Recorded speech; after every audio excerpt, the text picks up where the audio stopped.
चलिए, give me good luck हम अकेले कर रहे हैं।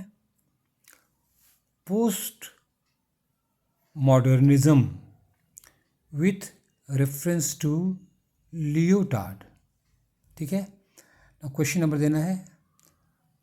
Post means after. Post modernism means after modernism. जैसे पोस्ट ग्रेजुएट, ग्रेजुएशन के बाद पोस्ट ग्रेजुएट, तो मॉडर्निज्म के बाद पोस्ट मॉडर्निज्म। ठीक है, post means after, post modernism means after modernism. Question, what is modernism? What is modern? Modern in literature means, उसका अलग मान लिया कि लिटरेचर से मीनिंग क्या होता है, new and different from old style हो गया modern. T.S.. Eliot's The Wasteland is an example of modern poetry. In content and style, this poem is different from the poems composed by Chaucer and Milton.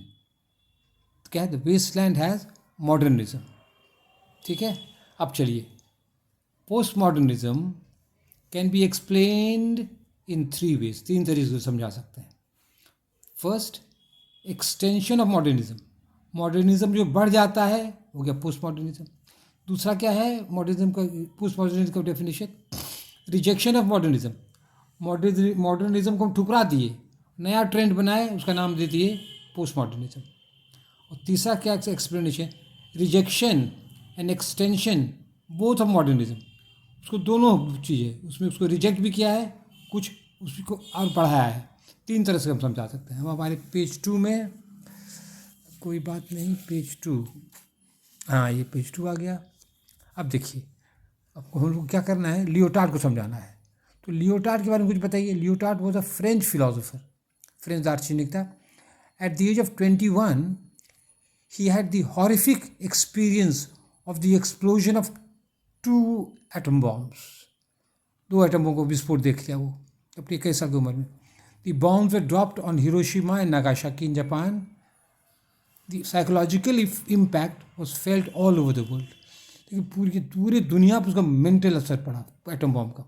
अब देखिए, Lyotard's book the post modern condition क्या है 1979 का, discusses post modernism. इस किताब में वो क्या डिस्कस करते हैं लियोटार्ड, पोस्ट मॉडर्निज्म।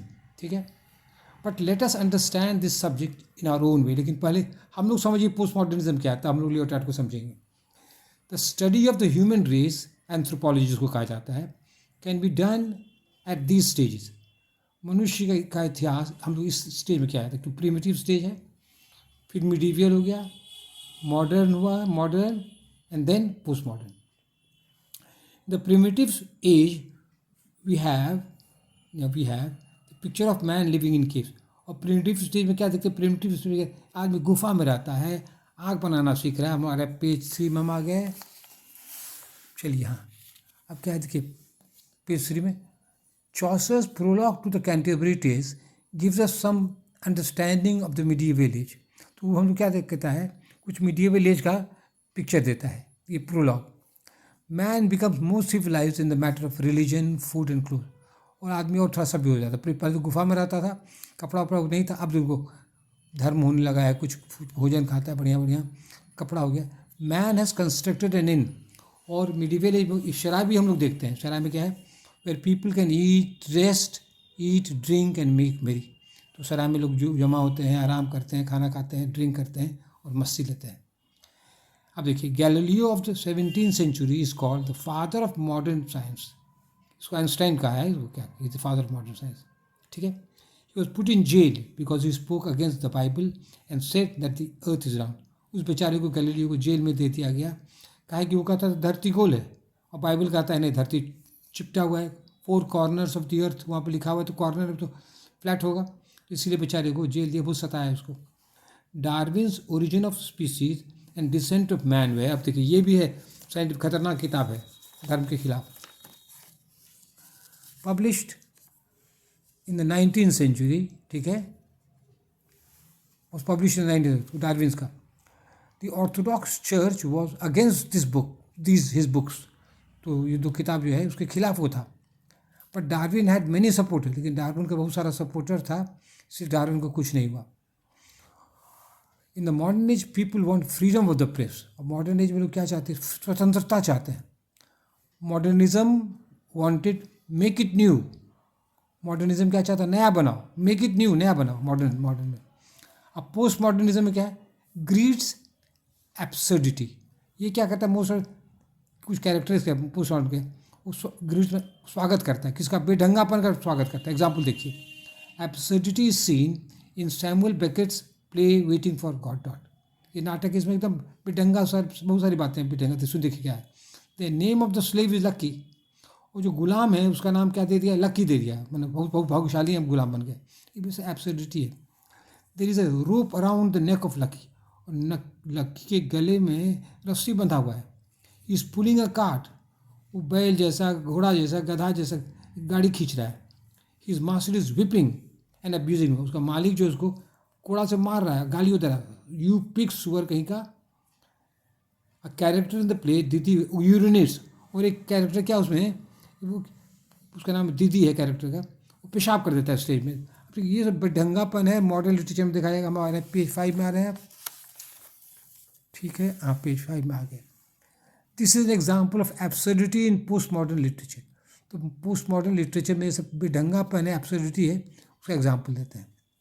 अब देखिए, the last word in waiting for the God dot are, अंतिम शब्द क्या है?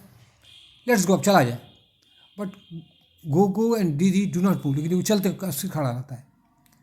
अब द प्ले एंड्स, यहीं पर नाटक खत्म हो जाता है। The play has a moral, इसमें शिक्षा है। The two world wars have damage our society, कहता है इस समाज को विध्वंस कर दिया। एक वर्ल्ड वॉर नहीं, दो वर्ल्ड वॉर।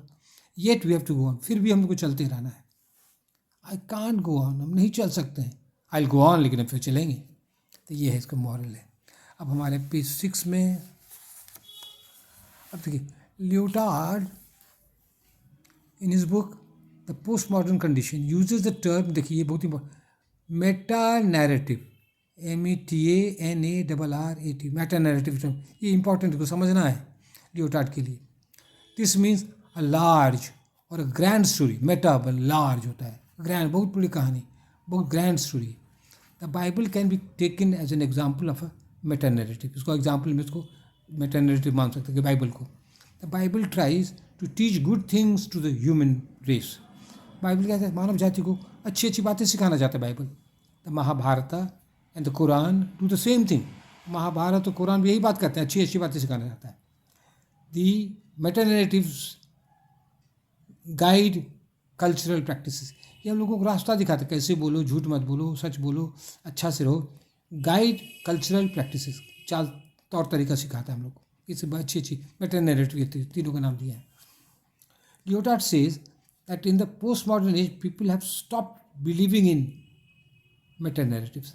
अब लियोटार्ड का क्या रोना है कि पोस्ट मॉडर्न एज में ना लोग मेटा नैरेटिव विश्वास ही नहीं करते हैं। बहुत सच बात होती है। बहुत सब मेटा नैरेटिव जो सब बात है उन लोगों को विश्वास नहीं होता है, बहुत तो करते भी नहीं, करते से बकवास है। ही थिंक्स दैट, कौन? Leotard thinks that disbelief is, और लियोटार्ड का क्या मानना है कि ये जो अविश्वास हो गया है, ये क्या कहते हैं, इज डेंजरस टू ह्यूमैनिटी, ये मानवता के लिए खतरनाक है। In a meta narrative many little और mini stories are combined into a whole. और मेटा नैरेटिव क्या है? छोटी छोटी कहानियों को देखिए, महाभारत देखिए या कुरान देखिए या बाइबल देखिए, छोटी छोटी कहानियों को जोड़ के कर दिया गया है। मिनी नैरेटिव को जोड़ के एक बड़ा करा दिया है, मेटा नैरेटिव बना दिया है। Lyotard says that the heroic west has taught two things to the world. कहता है हीरो अपनी बड़ाई कहता है, अपने मुँह मियाँ मिट्ठू कहता है हम लोग का हीरोइक है वेस्ट क्या है, दुनिया को दो चीज़ सिखाया है। फ्रीडम थ्रू डेमोक्रेसी, प्रजातंत्र के माध्यम से सिखाया है। स्वतंत्रता का प्रेम, ये तो ठीक है, हम ही लोग सीख के इंडिया को तब उसको भगाए, इंग्लैंड सबको, तो वहाँ से सीखे डेमोक्रेसी उन लोगों से, और फिर उनको भगाया अंग्रेज को। एंड क्या? रीज़न थ्रू साइंस, और साइंस के माध्यम से हम लोग को तर्क करना सब सिखाया है। अंधविश्वास, आँख मूंद के किसी को जला दिए, क्या कहते हैं, वीडियो सबको सब नहीं, तर्क संगत काम करना, ये हम लोग को सिखाया है। वैसे अच्छा कोटेशन दीजिएगा। अब हमारे पेज 8 में आ गए हम, ये आखिरी पेज है। Lyotard says that postmodernism is incredulity towards meta narrative। अब देखिए समझिए, बड़ा वर्ड है इनक्रेडुलिटी। क्या मतलब? इनक्रेडुलिटी मीन्स डिसबिलीफ और विश्वास। कहता है ये क्या कहते हैं, पोस्ट मॉडर्न एज में ना लोगों को विश्वास नहीं है ये मेगा नैरेटिव में, मेटा नैरेटिव में। The people of the post modern age do not believe in Meta narratives. अब आज के लोग इस पर विश्वास ही नहीं करते हैं। यही उसका रोना है लियोटार्ड का। अब कंक्लूजन दीजिए। To conclude, Lyotard has explain post modernism with reference to meta narratives. These narratives have stories of wisdom. इस कहानी में क्या है? विजडम की कहानी है, वह अकल सिखाता है। सब मेटा नैरेटिव्स में these stories can guide us and protects us from the dangers of life. और ये कहानी हम लोग को क्या कहते हैं, रास्ता दिखा सकता है और जीवन के खतरों से बचा सकता है। That's all. Thank you.